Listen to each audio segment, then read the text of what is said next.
တငင်းဒီအိုးလေးစူပွက်နေတယ်လို့ပဲရင်ထဲမှာဘလောင်ချူခံစားနေရတဲ့အချစ်ဇာလန်လေးတစ်ပုဒ်ကိုကျွန်တော်ပြောပြချင်ပါတယ်ဗျာအရင်ချစ်ကြတဲ့မကင်းမွန်နဲ့ကိုမြင့်တို့ချစ်သူနှစ်ဦးဟာဒီဘဝမှာမပေါင်းဖက်နိုင်ခဲ့လေတဲ့အခါကျတော့တို့ချစ်သူနှစ်ဦးပြန်လဲပေါင်းဖက်နိုင်ဖို့အရေးကျွန်တော်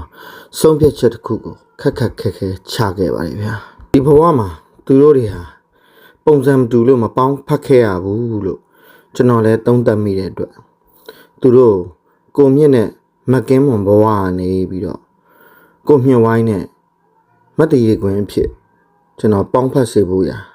ပြောင်းလဲပေးခဲ့ပါတယ်သူတို့ရဲ့အချစ်တွေမှုေးပြန်ကြိုင်လိုက်စေဖို့အတွက်စက်တုံပြူနဲ့ငရုတ်သီးစိမ်းလေးကိုကျွန်တော်မေတ္တာလက်ဆောင်အဖြစ်ပေးအပ်ခဲ့လိုက်ပါတယ်ဗျာဒီလိုနဲ့ပဲကိုမြင့်ဝိုင်းနဲ့မတ်တရေခွင်တို့ရဲ့အချစ်ဇလန်းလေးဟာ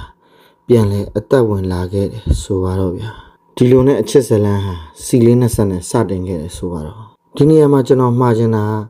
မော်မဲနေတဲ့ကိုယ့်ရဲ့ဖော်ကင်ကြီးကိုစီဘလောက်ပုတ်ပုတ်ပြန်မဖြူနိုင်တော့ပါဘူးခင်ဗျာ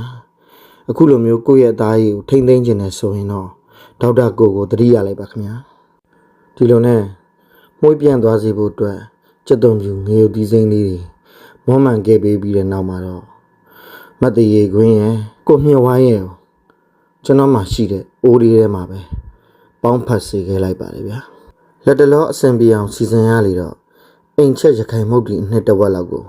ကျွန်တော်သူတို့နဲ့အတူပေးတွေ့ဆုံပေးခဲ့ပါတယ်ပြီးတော့အေးမြစေဖို့အရာတချို့ရေပေါ့ရသဆုံးတဲ့ဘဝလေးကိုရရှိနိုင်ဖို့အတွက်လည်းရသဆုံးလေးကိုထဲလောင်းပေါင်းပေးခဲ့ပါတယ်ဗျာညီမလေးခိုင်ဆွေသွင်းပေးတဲ့မကြီးနှစ်တချို့တစ်ဝက်ကိုလည်းကျွန်တော်သူတို့အတွက်လက်ဆောင်ထည့်ပေးခဲ့ပါတယ်ဗျာရသဆုံးလာတဲ့သူတို့ရဲ့ဘဝလေးကိုအိုးထဲမှာလည်းမကပဲပကံထဲတို့ပါကျွန်တော်ရွှေပြောင်းပေါင်းဖက်စေခဲ့ပါတယ်ဗျာဒီလိုပေါင်းဖက်ရင်းနဲ့ပဲနောက်ဆုံးကျွန်တော်ရဲ့ဘိုက်ထဲမှာပါထပ်ပြီးတော့ပေါင်းဖက်သွားအောင်ပါလို့ပြောရင်